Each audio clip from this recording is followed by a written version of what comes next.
Hey guys, welcome back. Today I'm going to do a New Year's Eve look that I would actually wear out, as requested by a subscriber named Montebella.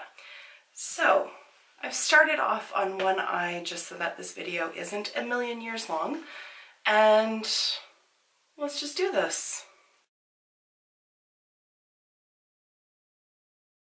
What I'm going to use for today, for the eye look, is the Sultry Palette. So, like I said, I'm going to try to make this a look that I would actually wear out.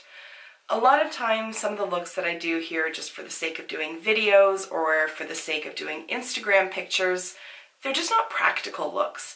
I wouldn't wear, even with the glitter glue, I probably wouldn't wear a ton of glitter going out, because if you rub your eyes or if you're dancing and getting hot and sweaty, it's just gonna become a hot mess. It will crease over time, even with the glitter glue, that kind of thing. It's just a high risk maneuver. I do have some of the Stila, this is a shimmer and glow, but I do have some of the glitter and glows, and those are really good. But realistically speaking, I am always like 20 minutes late for everything. So if I was actually getting ready for New Year's, I probably wouldn't have an awful lot of extra time to fuss around with liquid shadows. So we're gonna go with the Sultry Palette. I was going to review this at one point, never got around to it, so here we go. This video is a twofer. Alright, I have already prepped my eyelids. I've used the MAC Soft Ochre Paint Pot, as per usual. And then,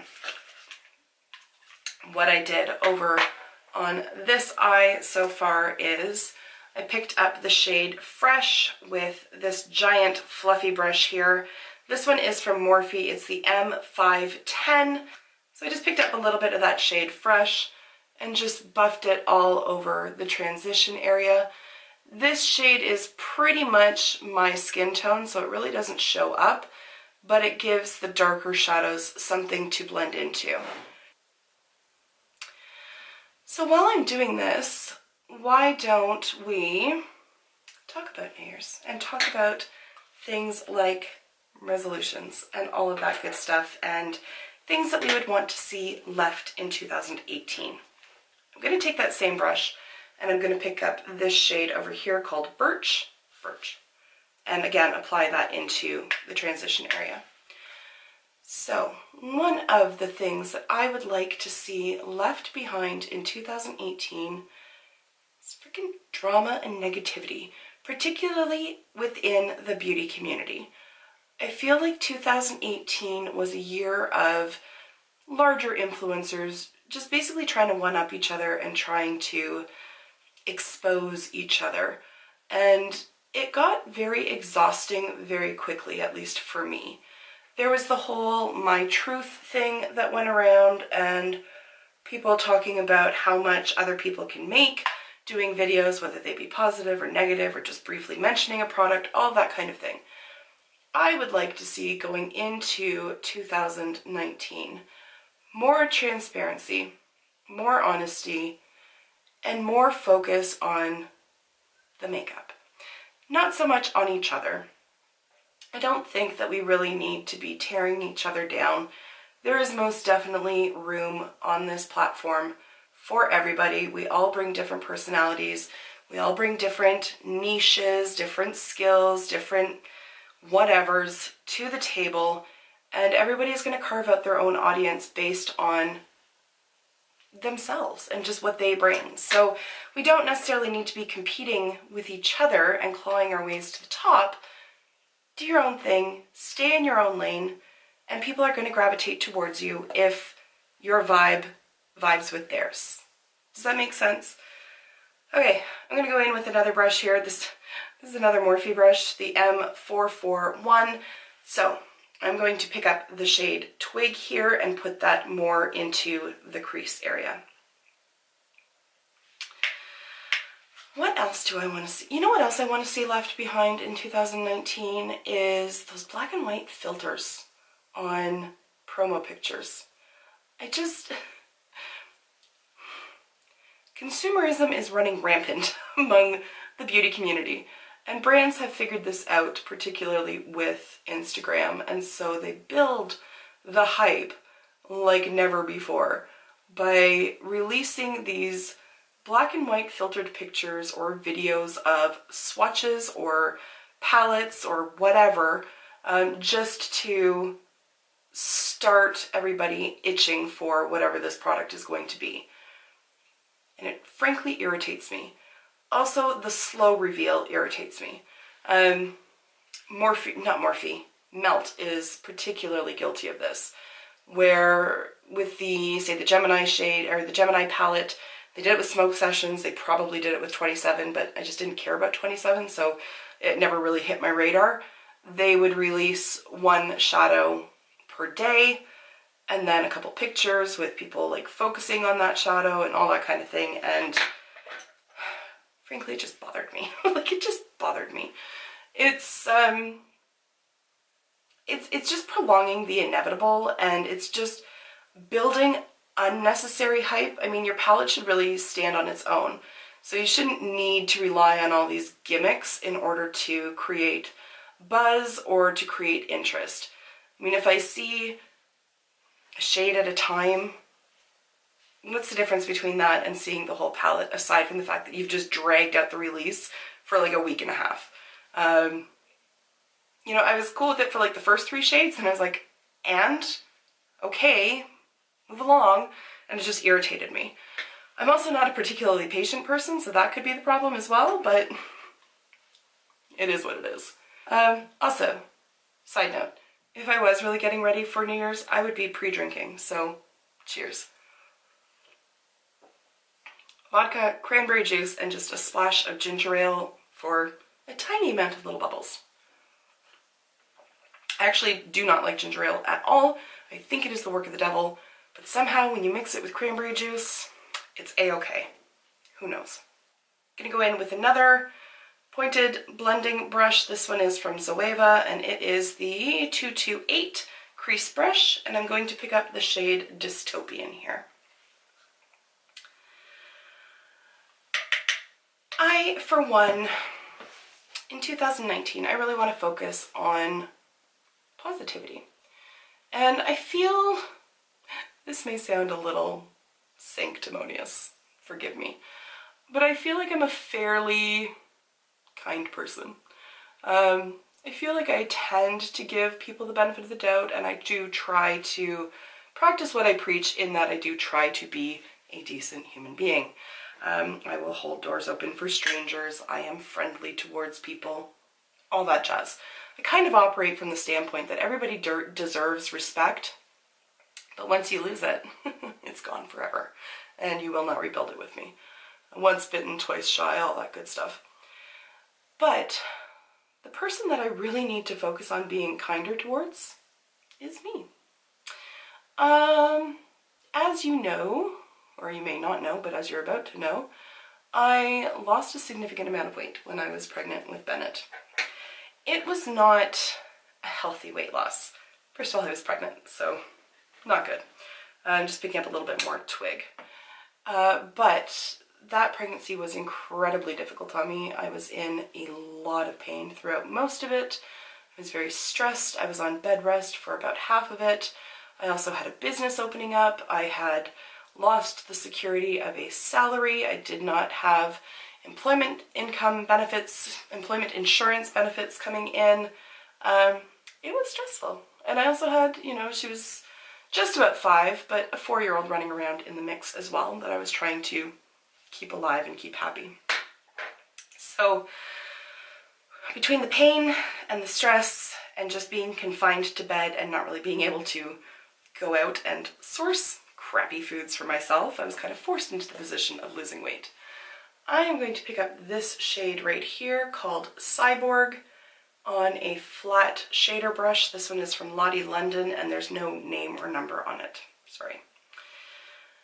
I'm going to spray that with Fix Plus as well, just to intensify it.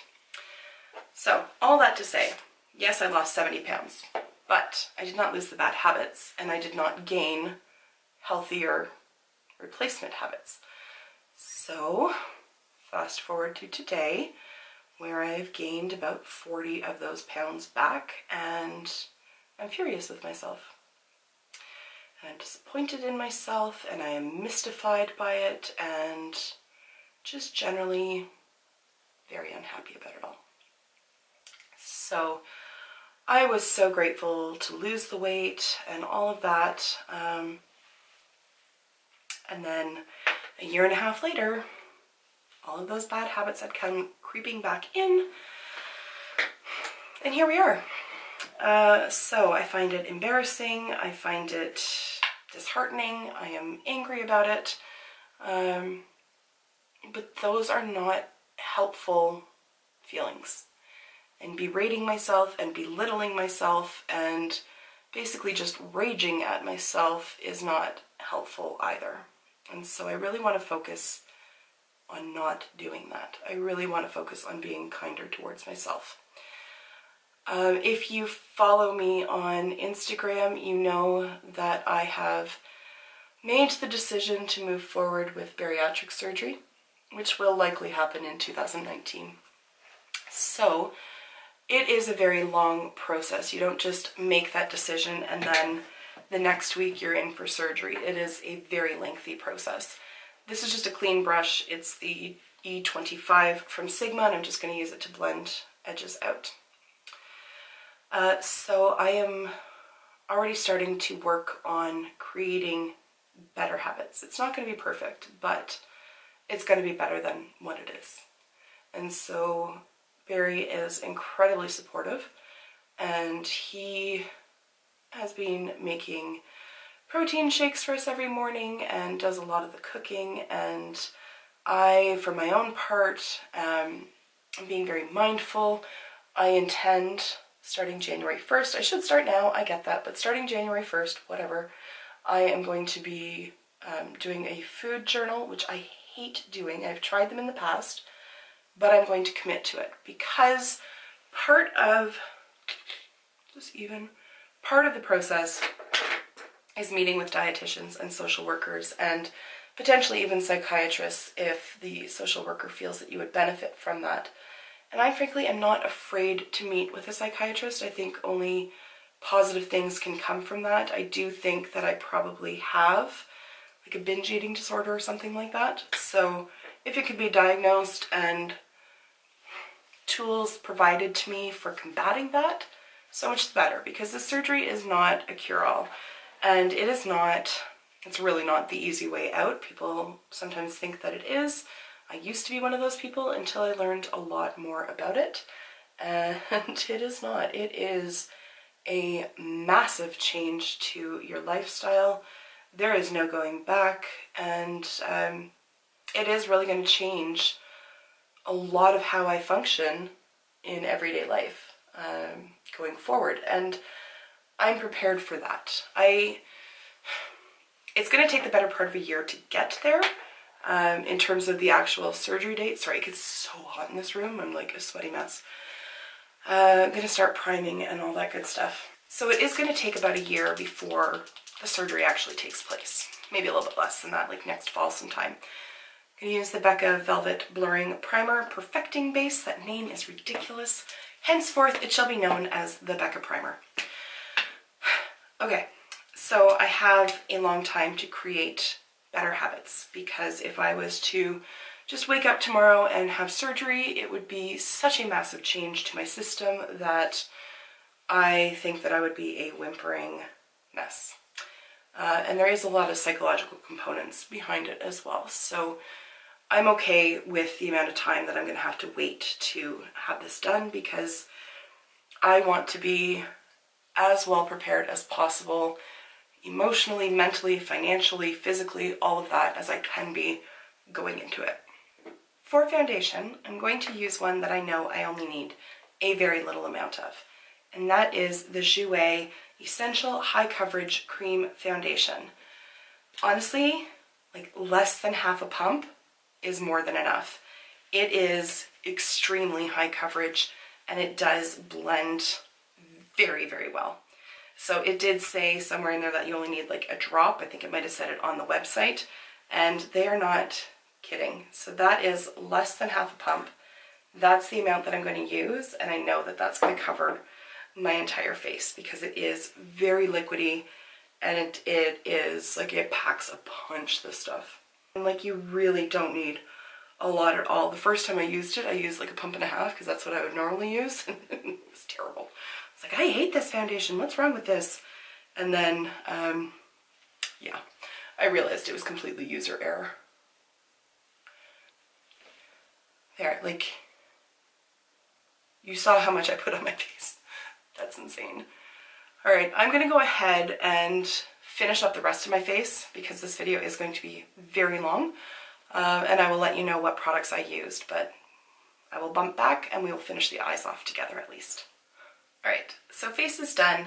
Like I said, I used the Jouer Essential High Coverage Foundation. I also used the Jouer Essential High Coverage Concealer. And then I set that into place with the Laura Mercier Translucent Setting Powder. And for bronzer, I used my Chanel Fancy Thing. This will forever be the fancy free thing because it's fancy and it was free. And I'm still just so stoked that I managed to get this for free and that I have it in my collection. It is something that brings me a ton of joy, and I also love the smell of it. So that is what I used for bronzer.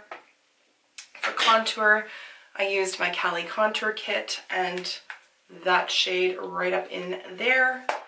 For blush, I used MAC Melba, which is very new to my collection. I bought it during their holiday sales that they had going on, and I really enjoy it.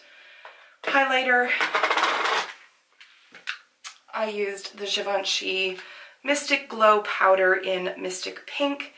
Barry, sweetheart that he is, gave this to me for Christmas. I had mentioned it in a video back in the fall at some point saying, Bear, if you're watching, I really want this for Christmas. I love it. I covet it. And then I never mentioned it again, and he remembered, and it was under the tree for me. So all together now. Aww. He's the best husband ever. He's amazing. He pays attention to me. Like, it's amazing. Anyways, moving on from there. That's what's currently on my face. So we need to finish up these eyes. I'm gonna go back into the palette.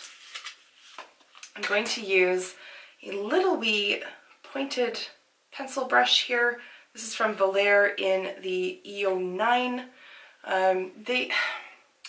So Valère is written in lettering that you can actually see, and then EO9 is not. That's why every time I talk about these Valère brushes, I'm always like in the, and I can't ever see it. They want to keep it a secret for some reason. That means nothing. That's beside the point. I'm going to go into the black shade here called Noir, appropriately enough. Really tap off the excess because I don't want it all over my cheeks. And I am going to apply that under the lash line and into the very outer corner of the upper lid. I'm going to keep it fairly close to the lash line as well because I am going to blend it out with another shade and I don't want it to get like super dramatic. Although, I mean, it's New Year's Eve, go for it, right?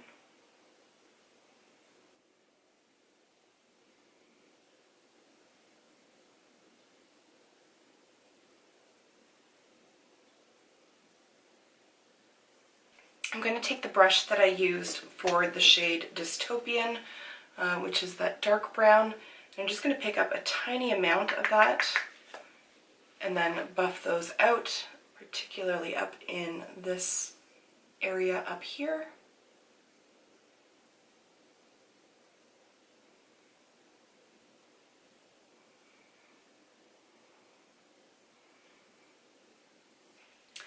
Next, I'm going to take the brush that I used for the shade Twig, but I'm not going to pick up Twig with it. I'm going to pick up Birch, just because it's a little bit lighter, but some of that Twig is still on here, so it deepens it just a little bit. And I'm going to buff that out even more and bring that shade right up along the edge as well.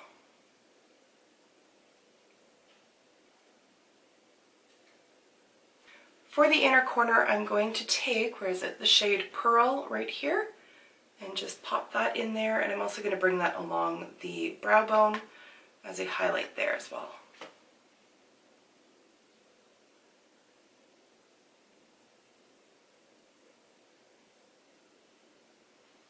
to go ahead and do that on this eye, then come back. I'll probably do liner and mascara off camera as well. We'll see how I'm feeling after one eye. We'll see. Alright, sorry if you really wanted to see me complete the eye look, but I went ahead and did it, so sorry. There was nothing really fancy about it. For my waterline and my upper tight line, I used the Urban Decay 24/7 Glide On eye pencil in Perversion. These eye pencils are the best in my opinion. They glide on, they are so creamy and smooth, and yet they last so well in my waterline. For actual liner, I used the Stila Stay All Day in Intense Black. I didn't do a wing or anything. There's enough dark shadow that I didn't really feel the need for it. Also, if I was actually doing makeup to go out, I don't know that I would take the risk in doing a winged eyeliner. I'm fairly consistent with it, but when the stakes are high, like the liner can sense that, and that's when problems ensue. So I just kept it simple, and then I applied some lashes from Velour Lashes. These are part of their effortless line in the style For Real though, and I have raved about the effortless lashes from Velour in many a video because they really are effortless. They apply so easily. They're not full length bands, so they don't go all the way into the inner corner, and they just pop on. The band keeps a nice rounded shape to it, so they just adhere like nobody's business. I just apply them with my fingers. I don't need a lash applicator or anything like that, and they do last very long on the lids. I've never had them pop off on me, so I would feel quite confident wearing them out. Is that it? Oh, for brows, I used my Arbonne Tinted Brow Cream in the shade medium/dark, and that's the result. Mascara, I used the Hourglass Caution Mascara. And then I set everything in place with the Urban Decay Chill All-Nighter Spray because I really do find that it helps increase the longevity of my makeup. So now it's time for lips. So I kind of hemmed and hawed about this. I was very tempted to go like dark vampy with a liquid lipstick. This one's from Anastasia Beverly Hills in the shade Heathers. But again, if I was actually going out, I find these really hard to touch up on the fly. So I would want a bullet lipstick. So I ruffled around. This is the most appropriate one. The shade name is NYE, and it is one of the new metallic lipsticks from Huda Beauty, and it still gives that nice darky? That's inappropriate. The nice vampy look, dark vampy look, but adds a little something. So this is the one I'm going to go for.